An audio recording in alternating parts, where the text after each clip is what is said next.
I have 30 questions in here.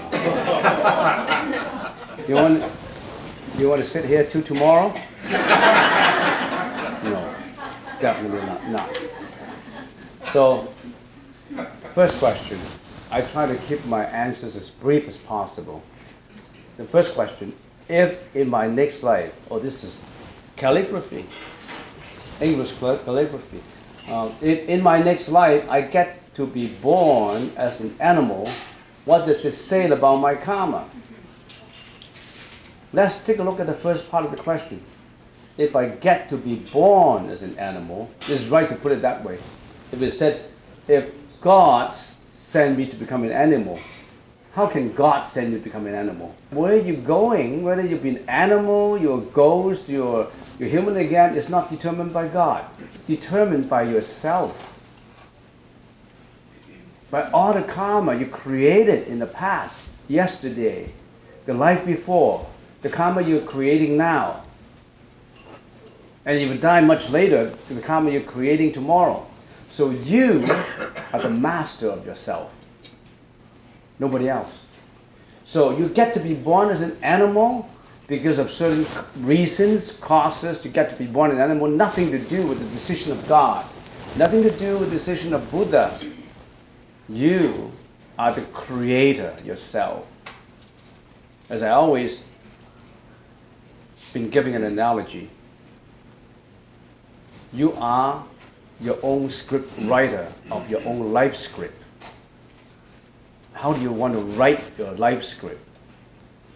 You are the script writer. You are the actor. You are the director. You are the audience, because everybody is the audience. You want to write it the right way. You want to be a good script writer and act it out accordingly. You don't want to reincarnate as an animal because you're creating karma that you become an animal. So what happens if you wrote a bad script and that script contains what? Killing animals for food, brutalizing and killing animals for good reason, no good reason, killing animals for pleasure, killing animals for fur, killing animals for a lot of other reasons. Your cruelty, your atrocity involved. In your subconsciousness, for every action, every speech you've accumulated, you put that seed in your alaya consciousness. It is a latent energy. This kind of seed, if it's a bad seed, it will not sprout into a good apple. Bad seeds, bad apple. Good seeds, good apple, because it's in the seed itself. So that you always have accumulated senses of killing, atrocity, cruelty. This will pull you down to the realm that involves cruelty and atrocity, because birds of the same feather flock together. Animals kill each other. Animals be killed. Animals kill for no good reason. They just kill each other for food, maybe, probably. So where does this karma say? Because you've been killing. Let me give you an example. In the lifetime of the Buddha, there was a butcher, a pig butcher by the name Chanta. And he'd been killing pigs all his life, brutally. He treated pigs as like a product he can sell. He can sell for money. And he didn't treat them well. Even when the pigs are alive, they didn't treat them well. Have you seen slaughterhouses where people inside the slaughterhouse's keeper, you know how they treat them? They hit them with iron stick, and they don't care about it because they release their anger on them. If you want the pigs to go the certain way into the burrow, and then the pigs don't go, they just hit them as much as they can. They even step on them, they hit them. This brutality is in their mind, and this Chanta was doing the same thing. and at the verge of death, his atrocity revealed into his action. He grunted like a pig, and he was on his knees, on his limbs, crawling around like a pig for 45 days, for more than a month, like madness.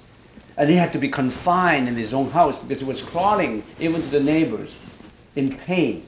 It was like a pig. And he died later because of his atrocity, because that's the retribution for what he had done. This is not determined by God, not determined by the judge in hell. It's determined by his own latent energy. Whatever you do, you attract certain things that you have done. Birds of the same feather flock together. Like energy attracts like energy. Get to know good friends. If you get to know the bad guys, you become a bad guy yourself. If you get to know people, if you are a man and you get to know all this group of men that are womanizing, finally you will be womanizing. If you get to know friends who are greedy, who are always drinking, who are always on intoxicants, you'll be one of them. Same energy. And this sameness of energy applies not only to this life, to previous life, and to future life. That's only scientific. You all flock together like that. If I go on, I can't answer 30 questions. I think that's about it for this question. Next question. How to focus and drive away negative thoughts during meditation and otherwise? Well, to focus and drive away negative thoughts, you have senses. Your eyes, your ears, your nose, your tongue, your body. Your eyes see, your ears listen, your nose smell, your tongue taste, and your body touch. All these are your senses. You can forge your senses into weapons by which you destroy yourself, leading to sorrow, grief, and suffering. You can do that because you can misuse your eyes, your ears, your nose, your taste, your tongue in the wrong way. How do people misuse the tongue? They use their tongue in lying, scolding, cursing, and more deeply than that. That's just the surface. You misuse your tongue to what? To taste the delicacy of animal flesh. You want to taste lobsters, you want to taste animals just for that taste, for that minute that you're chewing it. And when that lobster's, the freshness, you think of that lobster, the delicacy of that lobster's has gone down to your stomach, it becomes pieces. You won't, if you vomit it out, nobody would taste it. You just want to satisfy that 4 or 5 inches of tongue, and you kill animals because of this temporary satisfaction. In other words, humans are in the process of satisfying their senses. They can use their sense as weapons by which to destroy themselves, leading to sorrow, suffering not only of yourself, of others. On the other hand, you can also use your senses, you can also fashion your senses as tools with which to better yourself, leading to peace, joy, and enlightenment. In other words, it's the same you.